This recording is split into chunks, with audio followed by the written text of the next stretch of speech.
नमस्कार. मी अरविंद आठले. सध्या गुरुपासष्टीविषयी आपण बोलत आहोत. भाग 1 आणि भाग 2 याच्या आधी झालेले आहेत. साधारणपणे 21 ओव्या पहिल्या भागामध्ये, नंतरच्या भागामध्ये साधारण 20 ओव्या, आणि आता उरलेल्या आपण पुढे घेणार आहोत. या ओव्यांचा प्रारंभ काशी क्षेत्र महिमा वर्णन येथून होतो. ईश्वर म्हणे गिरजेसी गुरुभक्ती आहे ऐसी, एक भाव असे ज्यासी सकळा भिष्टे पावती. एकभाव ज्याचा आहे, एकमेव गुरु, दुसरं काही नाही. भवरूप हा सागर उतरावया पैल पार, समर्थ असे एक गुरुवर त्रैमूर्तीचा अवतार. या कारणे त्रैमूर्ती गुरुचरणी भजती, वेदशास्त्रे बोलती गुरुविणे सिद्धी नाही. गुरुशिवाय काहीही प्राप्त होत नाही. एवढे शंकराचार्य झाले, नरसिंह सरस्वती झाले, परंतु त्यांना जडदेहाचे गुरु करावेच लागले. वेदशास्त्रे बोलती गुरुविणे सिद्धी नाही.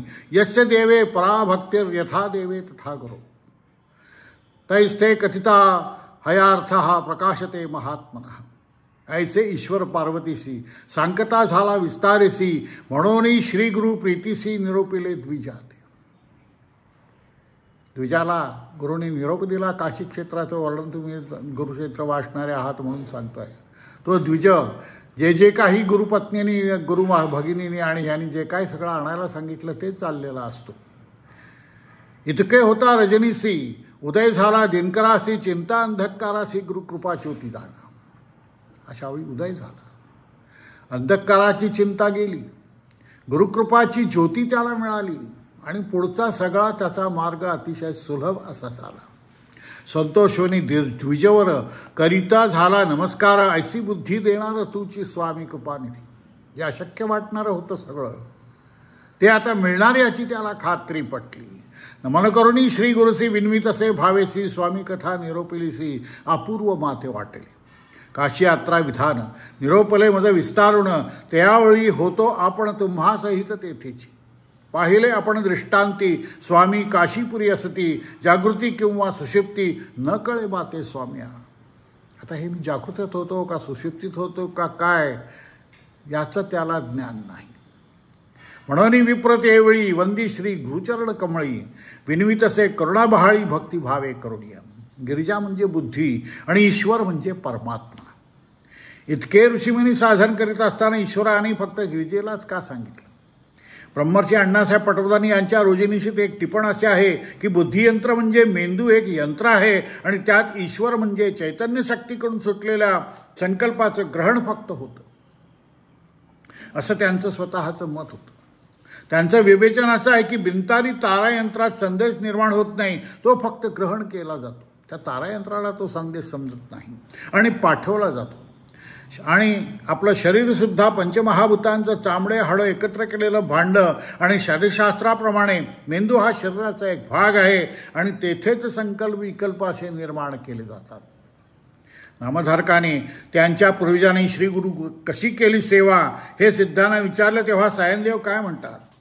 गुरुनी सायनदेवाची परीक्षा कशी घेतली वगैरे सांगून त्यातून गुरुभक्तीचा विषय निघाला आणि आपल्या योगसामर्थ्यानं सायनदेवास प्रत्यक्ष यात्रा कशी घडवली हे करीतच त्यांनी गुरुभक्ती रहस्य आणि महात्म्य सांगितले.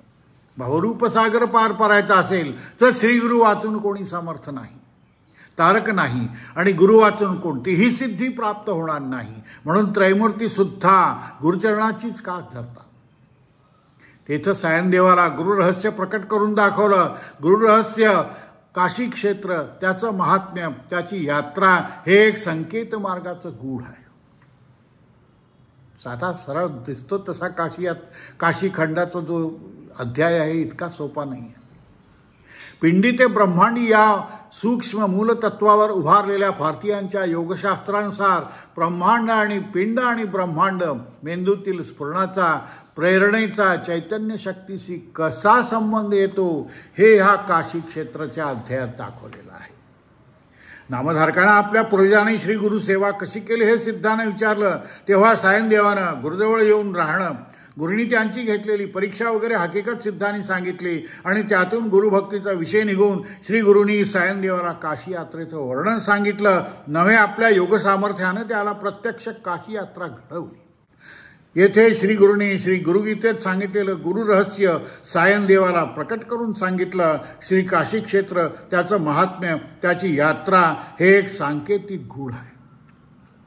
आणि पिंडी ते ब्रह्मांड या मूलतत्वावर उभारलेल्या भारतीयांच्या योगशास्त्रानुसार आज्ञाचक्रापासून खालच्या मानवी शरीराचा संबंध ब्रह्मांडाशी येतो आणि आज्ञाचक्राच्या वरच्या भागाचा म्हणजे मेंदूतील सहस्राराचा संबंध अनंताशी येतो. इथे समाधीचं एक फार विलक्षण असं रहस्य सांगून गेले आहेत. जे नॉर्मल साधी जी समाधी असते ते आज्ञाचक्रापर्यंत असते आणि संजीवन समाधी जी असते तो जीवात्मा सहस्रारात असतो. तिथून तो कधी परत येत नाही. इथून प्राण जातो पण इथे गेल्यानंतर प्राण जात नाही. सहस्रारामध्ये सहस्राराचा आणि अनंताचा संबंध गोकर्ण क्षेत्राच्या वर्णनात सुद्धा दाखवलेला आहे. सहस्राराचा संबंध अनंताशी येतो. काशी यात्रेनं ब्रह्मांड सूचित केलं आहे तर इतर गोकर्ण क्षेत्राचं वर्णन गुरुचरित्राच्या 7व्या अध्यायाचे आहे. ते सहस्राराचा आणि अनंताचा संबंध दर्शवणारे आहे. गोकर्ण क्षेत्र आणि काशी क्षेत्र या रहस्याचे पृथ्वीवर खडे आहेत. मूर्तीपूजेत ज्याप्रमाणे मूर्ती देवतेचं प्रतीक असून देवतेशी संबंध जोडण्याचं साधन असते त्याचप्रमाणे ही क्षेत्र आणि त्यांच्या यात्रा त्या त्या प्रकारच्या देवतांशी संबंध जोडण्याची साधनं किंवा मार्ग आहेत.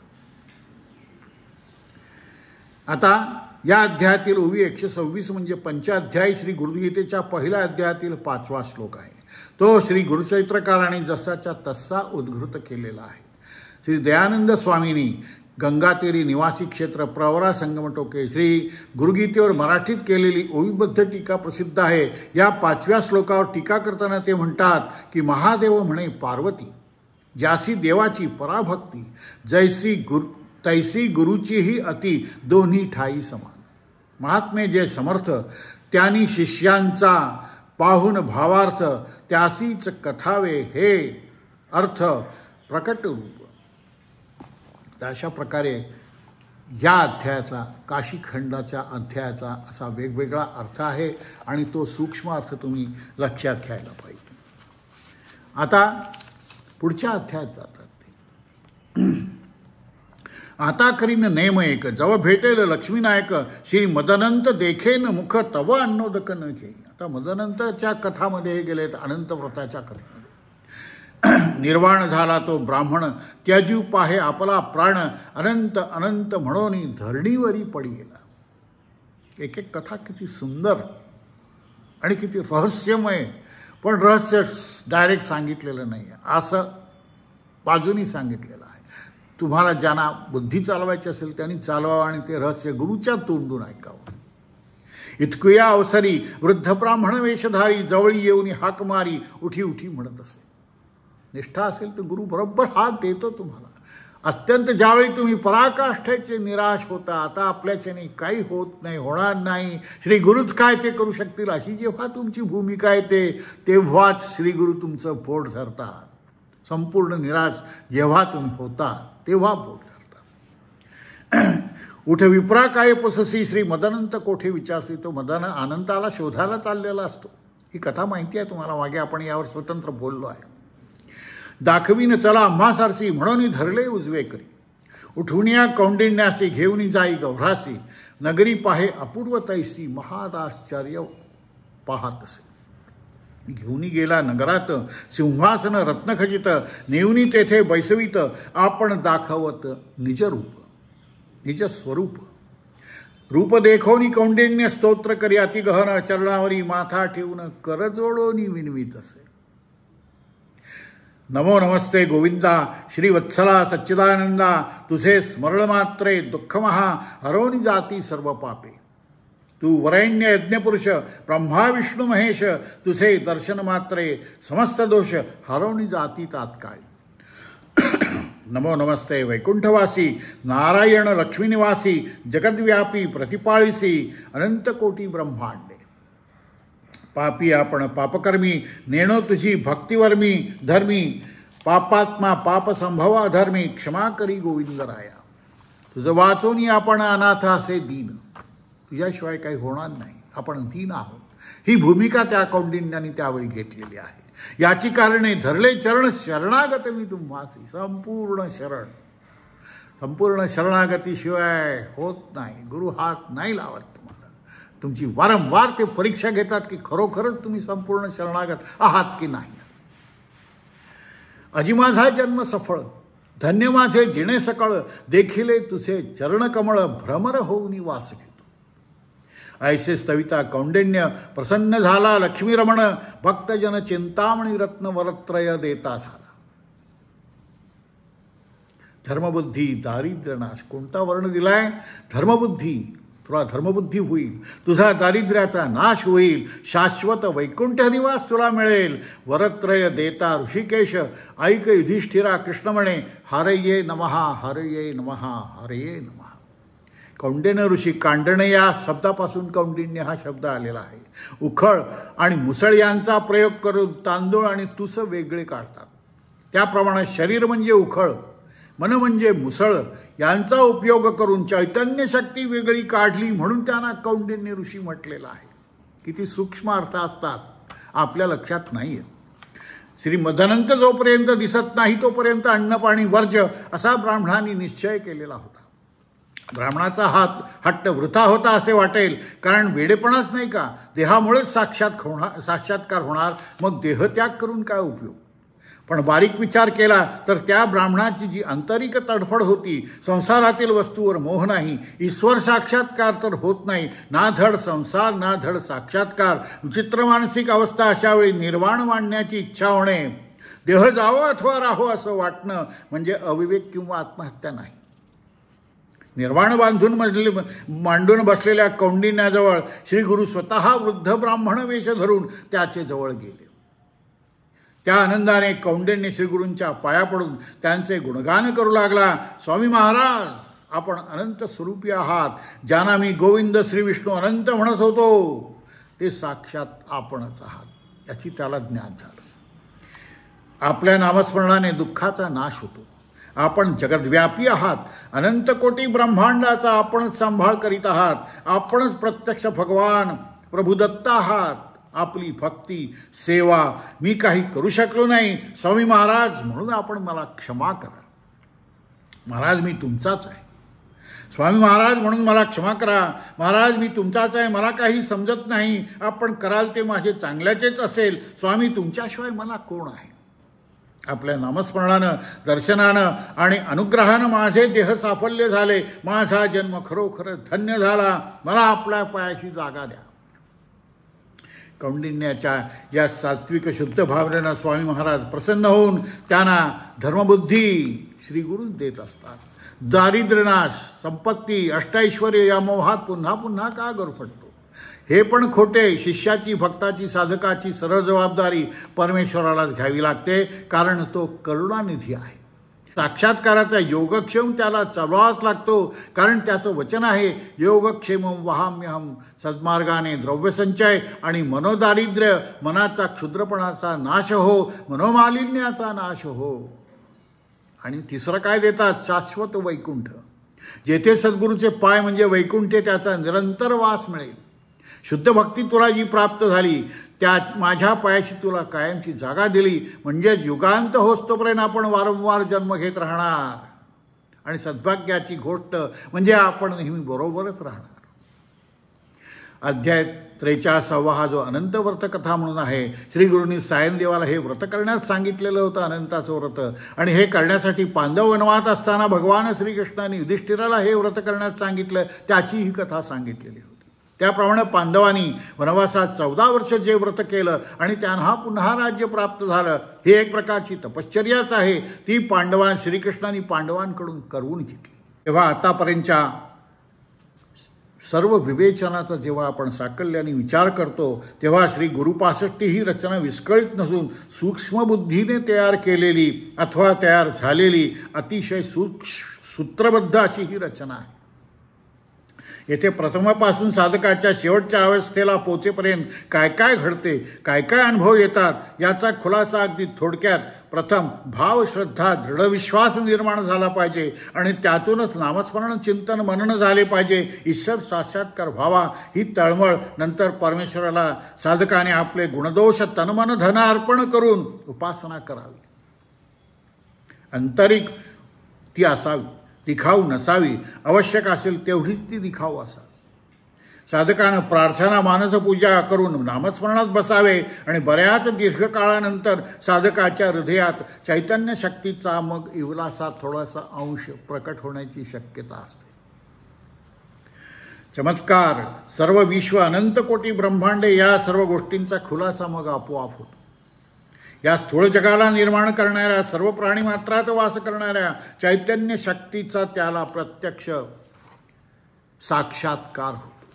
आणि हे ज्ञान, हा साक्षात्कार ज्यांच्यामुळे झाला त्या गुरुलाच तो साधक परब्रह्म समजू लागतो आणि त्या साधकाची भक्ती उपासना म्हणजे गुरुनी सांगितलेल्या मार्गानेच तो मार्गक्रमण करतो.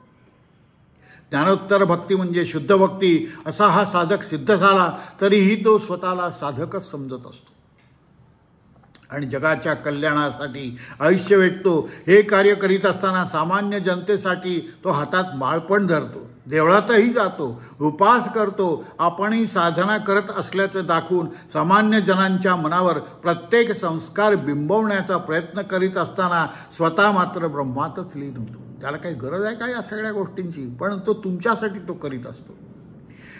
चिंतारूपी अंधकारातून वाट काढणारी, वाट दाखवणारी गुरुकृपा ही एकच ज्योत आहे.